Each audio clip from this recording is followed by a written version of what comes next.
மயிலாடுதுறையில் கொலை வழக்கில் 9 பேருக்கு ஆயுள் தண்டனை விதித்த நீதிபதி வழக்கு விசாரணைக்கு ஆம்புலன்ஸில் ஆஜராக வந்திருந்த ஒருவரிடம் நேரடியாக சென்று அவரை விடுதலை செய்துவிட்டதாக தெரிவித்தார். கடந்த 2022ஆம் ஆண்டு வன்னியர் சங்க நிர்வாகி கொத்தத்திரு கண்ணன் என்பவர் முன்விரோதத்தில் கொலை செய்யப்பட்டார். கொலை தொடர்பாக கைது செய்யப்பட்ட 21 பேர் நீதிமன்றத்தில் ஆஜரான நிலையில் அவர்களில் 9 பேருக்கு ஆயுள் தண்டனை விதித்த நீதிபதி சத்தியமூர்த்தி 12 பேரை விடுவித்தார். இந்த 12 பேரில் ஒருவரான பிரபாகரன் என்பவர் உடல்நலக் குறைவால் நீதிமன்றத்திற்கு வெளியே ஆம்புலன்ஸில் செயற்கை சுவாச உதவியுடன் ஆஜரானார். மாடியிலிருந்து கீழே இறங்கி வந்த நீதிபதி ஆம்புலன்ஸிற்குள் அமர்ந்து பிரபாகரனிடம் அவரை விடுதலை செய்துவிட்டதாக கூறியபோது அவர் கண்ணீர் விட்டு அழுதார்.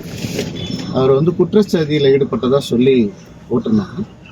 அந்த அரசு தரப்புல அவர் மேல உள்ள குற்றச்சாட்டு தகுநிலை ஐயத்துக்கு அப்பாற்பட்டு நிரூபிக்காததால சந்தேகத்தின் பலனை அவருக்கு அளித்து இந்த நீதிமன்றம் அவர் விடுதலை பண்ணி அதை அவர்கிட்ட சொல்லணும்.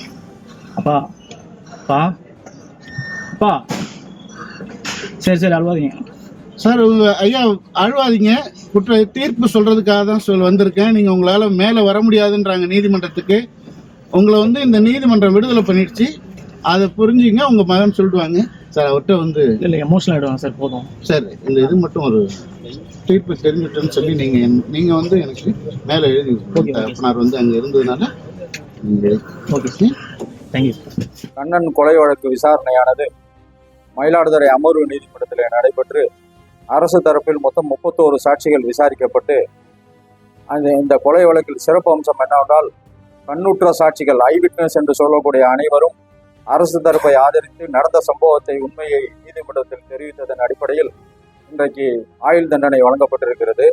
31 சாட்சியில் 30 சாட்சிகள் அரசு தரப்பை ஆதரித்து அரசு தரப்பை ஒட்டி அனுசரித்து சாட்சி வழங்கினார்கள். இந்த கொலை வழக்கை பொறுத்தவரை ஒரு கிராம நிர்வாக அலுவலர் மட்டும் அரசு தரப்பை அனுசரிக்காமல் அவர் பிறை சாட்சியாக்கப்பட்டுள்ளார். அவர் மீது தனியாக நடவடிக்கை எடுக்க மாவட்ட ஆட்சித்தலைவருக்கு பப்ளிக் ப்ராசிக்யூட்டர் என்ற முறையிலே கடிதம் எழுதி நடவடிக்கை எடுக்க உள்ளேன்.